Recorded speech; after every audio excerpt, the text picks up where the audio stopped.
Hey guys, how are you all?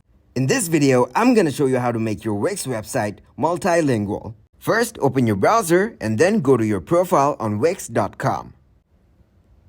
From here, click on the search icon on the top and then search multilingual.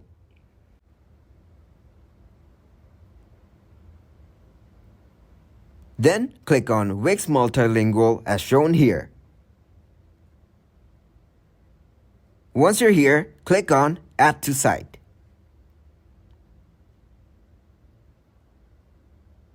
Now just wait till it gets added to your Wix.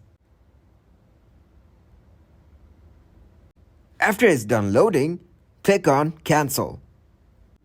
Now from here, click on Open.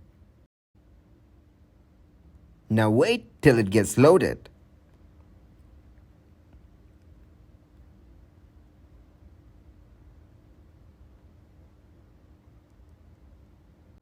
Once it's done loading, Wix Multilingual will be added automatically.